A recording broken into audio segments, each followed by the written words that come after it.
Hello friends, मैं हूं advocate Nitish Banka. आप है मेरे YouTube channel let's speak legal पे। आज मैं आपके सामने एक बहुत ही बेहतरीन वीडियो प्रस्तुत करने जा रहा हूं। आज मैं आपको ये बताने जा रहा हूं कि डोमेस्टिक वायलेंस में ऐसे कैसे प्रश्न पूछे कि पूरा का पूरा केस डोमेस्टिक वायलेंस का आपके फेवर में आ जाएगा, और क्या स्ट्रैटेजी आपको अपनानी है जिससे डोमेस्टिक वायलेंस का केस आपके फेवर में आएगा। अब आप अगर ये वीडियो देख लोगे तो आपको बहुत क्लैरिटी आ जाएगी कि डोमेस्टिक वायलेंस केस में आपको किस तरह के प्रश्न वाइफ साइड को पूछने हैं।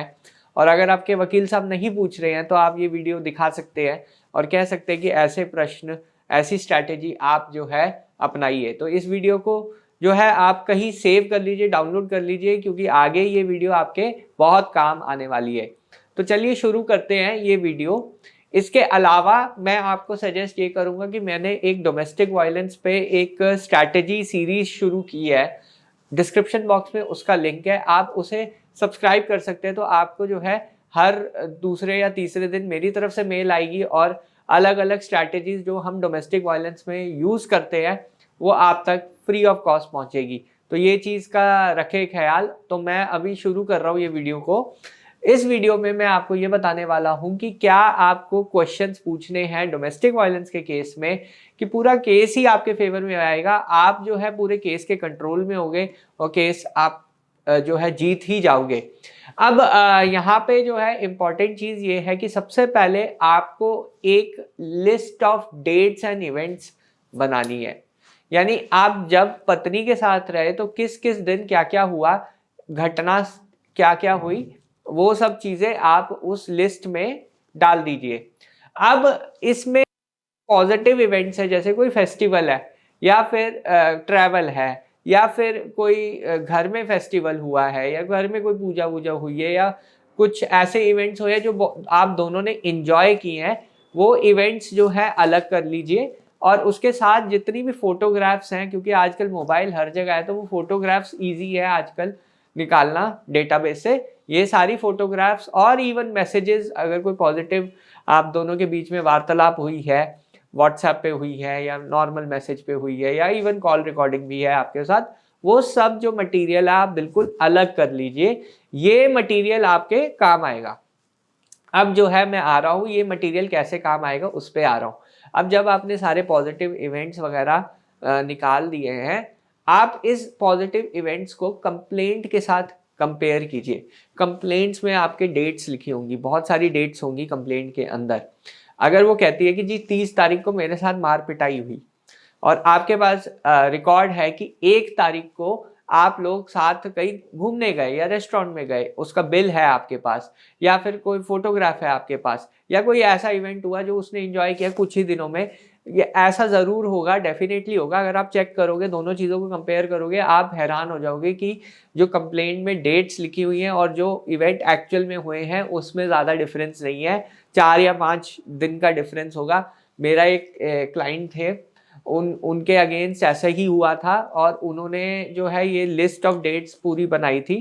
तो मैंने सीधा जो है, अब क्वेश्चंस की बारी आती है, तो क्या क्वेश्चंस अब आपको वाइफ साइड से पूछने हैं। तो अब आपको वाइफ साइड से, जब आपके इवेंट्स रेडी हैं, डेट्स पता है आपको इवेंट्स की और कंप्लेंट की डेट्स आपको पता है, अब यहाँ पे स्ट्रैटेजी बनेगी। स्ट्रैटेजी ये बनेगी, सपोज वाइफ ने ये एलेज किया कि 30 तारीख को उसके साथ मार पिटाई हुई और आप 5 तारीख को घूमने गई, तो आप वाइफ से सीधा कन्फ्रंट कराओगे कि आप जो है फला फला हिल स्टेशन घूमने गए थे, इस तारीख को गए थे, इसका बिल जो है हस्बैंड ने भरा था।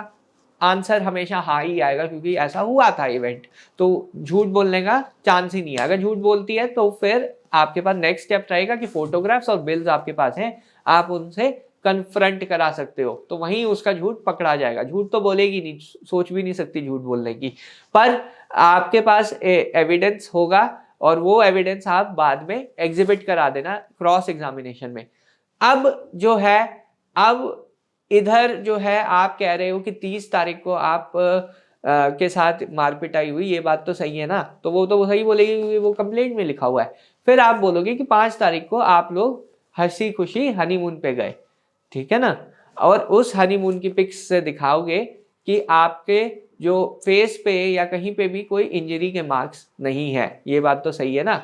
तो यहीं पे झूठ सारा पकड़ा जाएगा कि अगर 30 तारीख को मार पिटाई हुई तो इंजरी के मार्क्स तो होंगे ना, आप घूमने थोड़ी ना जाओगे, आप एटलीस्ट अपने कंप्लेंट करोगे, पेरेंट्स को बताओगे, पेरेंट्स को बुलाओगे, आप घूमने चले गए जिसका सारा खर्चा भी हस्बैंड ही कर रहा है। तो ये बिल्कुल जो है डाइजेस्ट नहीं होती बात कि आपको 30 या 1 तारीख को मार पिटाई कर रहे हैं और 5 तारीख को घुमा फिरा रहे हैं, आप फेस्टिवल सेलिब्रेट कर रहे हो, आप सारे इवेंट्स में जा रहे हो, आप जो है हर चीज़ कर रहे हो जो एक नॉर्मल मैट्रिमोनियल लाइफ में होती है, और बाद में कुछ झगड़े ऐसे होते हैं जो जिसकी वजह से जो है सेपरेशन होता है, उस पे आप कन्फ्रंट करा सकते हो, सजेशंस के तौर पे आप दे सकते हो कि आपका ये रीज़न था सेपरेट होने का, कोई भी रीज़न हो सकता है, डोमेस्टिक वायलेंस नहीं है। तो सजेशन देने लास्ट में ज़रूरी है, पर ये स्ट्रैटेजी जो मैं आपको आज बता रहा हूँ, ये एक एग्जाम्पल के थ्रू जैसे मैंने आपको बताई है, ये आपको यूज़ करनी है, तभी आपका केस जो है आपके बिल्कुल फेवर में आ जाएगा और आपको जो है कोई टेंशन नहीं होगी। क्रॉस एग्जामिनेशन में ऐसे क्वेश्चंस आपके 40-50 क्वेश्चंस कम से कम बनेंगे और आपका क्रॉस भी 2 या 3 दिन तक चल सकता है। तो ये जो स्ट्रैटेजी है मैंने आपको एक जो है बताई है। अब आप अगर आपको ये ऐसी स्ट्रैटेजीज और चाहिए तो मेरे जो है डिस्क्रिप्शन बॉक्स में न्यूज़लेटर को ज़रूर सब्सक्राइब कीजिएगा और वीडियो को प्लीज़ लाइक कीजिए, शेयर कीजिए, सेव कर लीजिए, आगे आपके काम ही आएगी ये वीडियो। धन्यवाद, थैंक यू वेरी मच।